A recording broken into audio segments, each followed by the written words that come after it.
หน้า75ตั้งแต่ตังอลังกริตวาอุปันนะลัตตากัญจนวันนาคายติเป็นต้นไปลัดดาวันที่เกิดพันธุ์ต้นไม้ไผ่นั้นก็ปรากฏมีสีเหมือนทอง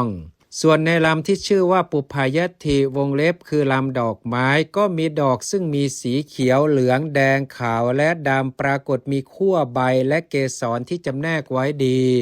ส่วนในลำที่ชื่อว่าสกุณยัตถิวงเล็บคือลำสกุณาชาติก็มีหมู่สกุณาหลายหลากมีหงส์ไก่และนกโพระดกวงเล็บนกกระโดกเป็นต้นและมีสัตว์สี่เท้านานาชนิดปรากฏเป็นเหมือนมีชีวิตอยู่แม้สมจริงดังคำที่พระอาจารย์ชาวสิงหนกล่าวไว้ในคัมภีร์ทีปวงศ์ว่าไม้ไผ่3 ลำได้มีแล้วที่เชิงเขาชื่อฉาตกะลำที่เป็นเถามีสีขาวและงามเหมือนสีทองปรากฏอยู่ที่ลำต้นสีเงินดอกสีเขียวเป็นต้นมีอยู่เช่นใดดอกเช่นนั้นก็ปรากฏอยู่ในลำดอกไม้สกุณาชาติหลายหลากก็จับกันอยู่ที่ลำสกุณาชาติโดยรูปของตนนั่นเอง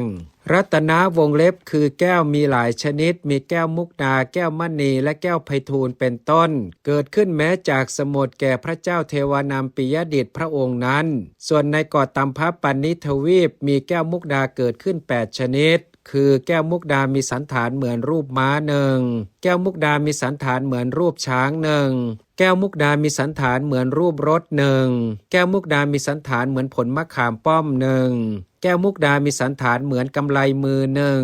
แก้วมุกดามีสันฐานเหมือนวงแหวนหนึ่งแก้วมุกดามีสันฐานเหมือนผลไม้กลุ่มหนึ่งแก้วมุกดาปกติหนึ่งเท้าเธอได้ส่งลำไม้ไผ่แก้วมุกดานั้นกับรัตนะมากหลายอย่างอื่นไปถวายเพื่อเป็นเครื่องบรรณาการแด่พระเจ้าอโศกธรรมราชพระเจ้าอโศกทรงเลื่อมใสแล้วทรงส่งเครื่องราชกุฏภัณฑ์5 อย่างไปถวายแด่เท้าเธอ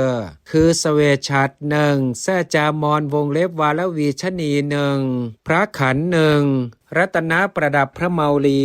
วงเล็บคือพระอุณหิตติดพระมหาพิชัยมงกุฎหนึ่งฉลองพระบาทหนึ่งและเครื่องบรรณาการอย่างอื่นหลายชนิดเพื่อประโยชน์แก่การอภิเษกคืออย่างไรคือสังหนึ่งคังโคทกวารีวงเล็บน้ำที่แม่น้ำคงคาหรือน้ำที่เกิดจากสาอโนดาตหนึ่งวัฏมานะจุลสำหรับสงสนานหนึ่งวัตังสกะวงเล็บพระมาลากรองสำหรับประดับพระกันหรือกันเจียกเครื่องประดับหูหนึ่งพิงคารพระเต้าทองหนึ่งนันทิยาวัตตะภาชนะทองวงเล็บทำไว้เพื่อการมงคลมีสันฐานเหมือนรูปกากบาทหนึ่งวิสิกะวงเล็บวอหรือเสลียงหนึ่งกัญญาคติยกุมารีหนึ่งอโทวิมัทุสยุคะวงเล็บคู่พระภูษาที่ไม่ต้องซักหนึ่ง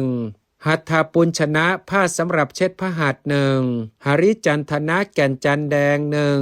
อรุณวันนมัตติกะดินสีอรุณหนึ่งอัญชนะยาหยอดพระเนตรหนึ่งหริตกะพระโอสถสมอหนึ่งอามลกะพระโอสถมะขามป้อมหนึ่งฉะนี้แล